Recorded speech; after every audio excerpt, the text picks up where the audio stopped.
पौराणिक कथाओं के अनुसार द्वापर युग में मथुरा में राजा उग्रसेन का राज था। कंस उनका पुत्र था। देवकी जी कंस की चचेरी बहन थी। वो अपनी बहन को बहुत स्नेह करता था।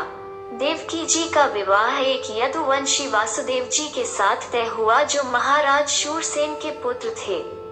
पांडवों की माता कुंती वासुदेव जी की सगी बहन थी।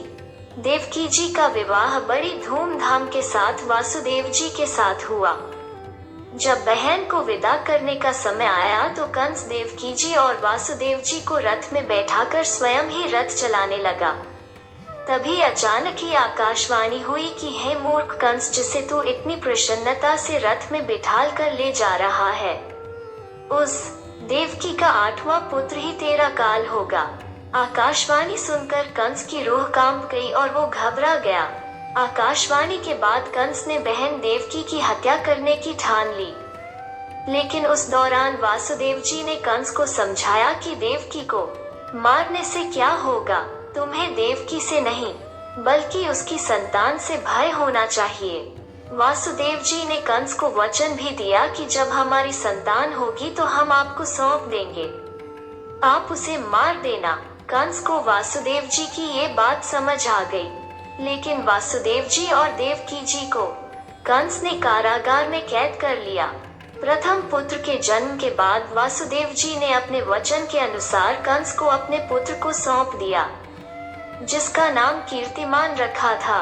परंतु कंस ने पहले पुत्र को मारने से मना कर दिया, ये बोलकर कि मुझे तो 8वीं संतान से मृत्यु का भय है, फिर मैं एक नवजात की मृत्यु का पाप क्यों उठाऊं।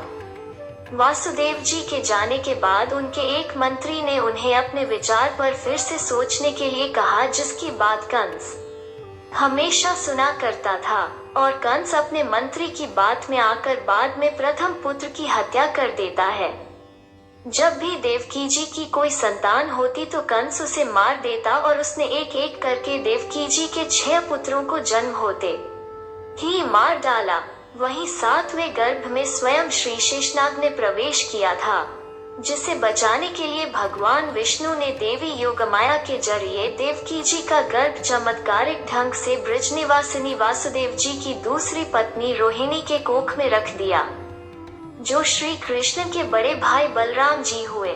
इसके बाद 8वें पुत्र के रूप में भाद्रपद कृष्ण पक्ष की अष्टमी को रोहिणी नक्षत्र में भगवान विष्णु ने कृष्ण के रूप में जन्म लिया। श्री कृष्ण के जन्म लेते ही कारागार में एक तेज प्रकाश छा गया।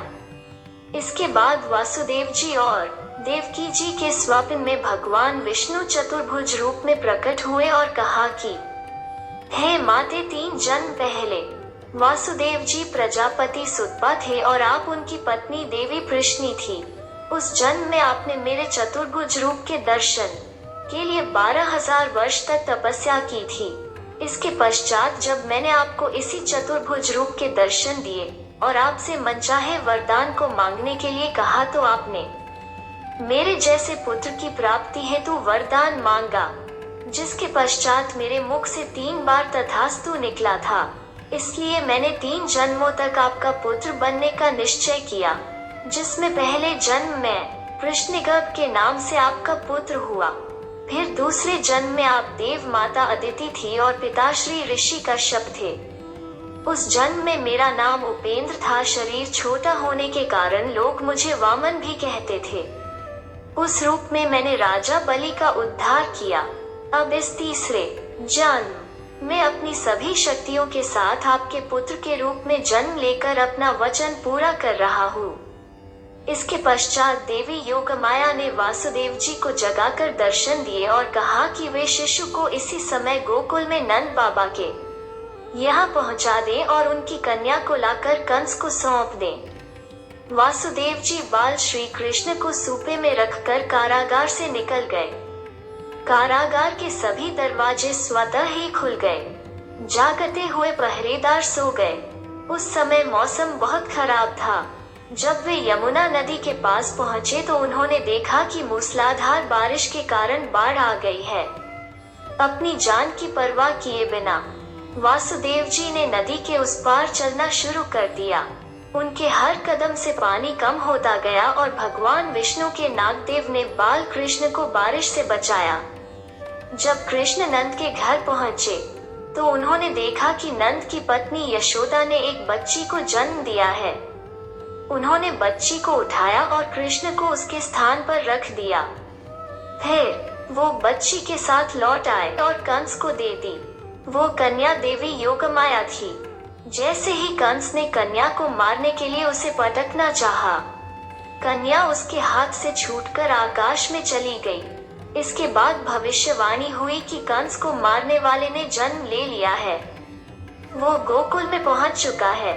तब से कृष्ण जी को मारने के लिए कंस ने कई राक्षसों को भेजा, लेकिन बचपन में भगवान ने कई लीलाएं रची और सभी राक्षसों का वध कर दिया। आखिर में श्री कृष्ण ने कंस का भी वध कर दिया। तो यह थी श्री कृष्ण जन्म कथा। वीडियो अच्छा लगा हो तो लाइक करें, सब्सक्राइब करें, बेल आइकॉन पर प्रेस करें और ज्यादा से ज्यादा लोगों को शेयर करें। आपको हमारी वीडियो कैसी लगी कमेंट में जरूर बताएं। आपका कमेंट हमें आगे भी इसी तरह वीडियो बनाने के लिए प्रेरित करता रहेगा।